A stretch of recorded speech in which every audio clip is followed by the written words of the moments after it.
ইসলাম লেলিন মহোদয়, ইসলাম শরীফ মহোদয় এই মুহূর্তে ব্যাট হাতে ভাই হয়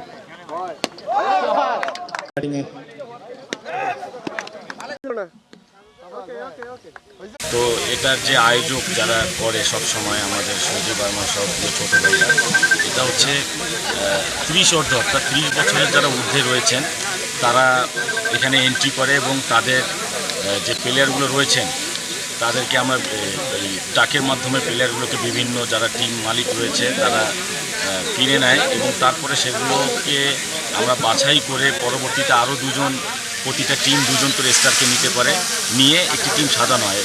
এবং এবারে আমরা 8টি টিম করেছি। টিম অনেক এসেছিলো, যেহেতু সময়সীমা নির্ধারিত তাই আমরা 8টি টিম নিয়েছি এবং এই টিমগুলোর মাধ্যমে আগামীতে আজকে উদ্বোধন হয়ে গেল প্রতি শুক্রবার এবং শনিবার রংপুর স্টেডিয়ামে। যেহেতু অনেকে চাকরি ব্যবসা করে, যারা 30-র ঊর্ধ্বে আমাদের এখানে 35, 40, 45 বছরের অনেকে আছেন, সেক্ষেত্রে শুক্র এবং শনিবারে আমাদের এই খেলাটি অনুষ্ঠিত হয় স্টেডিয়ামে। তো এর মাধ্যমে আসলে আমাদের একটা বন্ডিং, সকলের একটা সৌহার্দ্যপূর্ণ সম্পর্ক এবং এই টেপ টেনিস যেহেতু এখন ইন্টারন্যাশনালি খেলা হচ্ছে, আমরা চাই যে এখান থেকে আমাদের রংপুর থেকেও এই টুর্নামেন্টের মাধ্যমে আরও অনেকে এই টুর্নামেন্টগুলো আয়োজন করুক এবং এর মাধ্যমে টেপ টেনিসের রংপুর একটি সামনের দিকে ভালো জায়গায় এবং অবস্থানে পৌঁছাবে। পাশাপাশি যে বিষয়টি এবারের যে মনোমুগ্ধকর উদ্বোধনী অনুষ্ঠান, এখানে আমাদের প্রধান অতিথি হিসেবে উপস্থিত থাকার কথা ছিলেন আমাদের প্রিয় বড় ভাই, ক্রীড়া অঙ্গনের একজন ব্যক্তিত্ব, আমাদের রংপুর মহানগর বিএনপির সদস্য সচিব অ্যাডভোকেট মাহফুজুর নবী ডন ভাই। তিনি রাজনৈতিক কাজে রংপুরের বাইরে থেকে আসতে পারেননি, তিনি ফাইনালে অবশ্যই ইনশাল্লাহ থাকবেন। তো আপনারা যারা আমাদের সাংবাদিক ভাইরা এসেছেন, আপনাদের ধন্যবাদ। প্রতিবারই আপনারা এই নিউজগুলো কভার করেন। আমরা চাই এই ক্রীড়া অঙ্গনের শুধু ক্রিকেট নয়, ফুটবল সহ ব্যাডমিন্টন সহ যে খেলাগুলো, এগুলো রংপুর থেকে আপনাদের মাধ্যমে বেশি বেশি প্রচার হয়। কমিটির সদস্য রংপুর মহানগর বিএনপি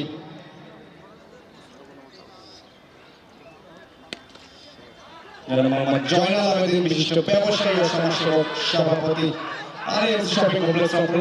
এর সাথে প্রথম উইকেট। আমি বিশ্বাস করি যে আমাদের রংপুরে যারা ছেলেপেলেরা এখন খেলতেছে,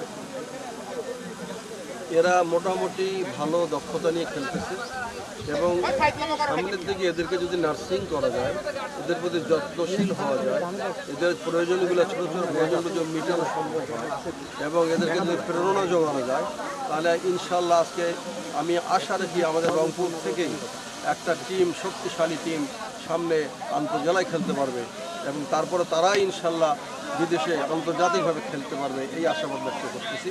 এবং এটাতে মিডিয়া যাই ভাইরে আছে তাদের আপনাদের প্রচারটাও দরকার, সম্প্রসারণ দরকার এবং সবারই সহযোগিতা, বিভিন্নভাবে সহযোগিতা করা হয়। কেউ মেধা দিয়ে, কেউ শ্রম দিয়ে, কেউ অর্থ দিয়ে, বুদ্ধি দিয়ে, বিভিন্নভাবে সবাই যার যারা ক্যাপাবিলিটি আছে, আমি সবাইকে আশা করব যে সবাই তাদের সর্বশক্তি দিয়ে আমাদের রংপুর ক্রিকেট শুধু না, ক্রিকেট, ফুটবল, ব্যাডমিন্টনকে একটা বাংলাদেশের মধ্যে একটা শ্রেষ্ঠ টিম উপহার দেবেন ইনশাআল্লাহ, এই আশাবাদ ব্যক্ত। ধন্যবাদ সবাই।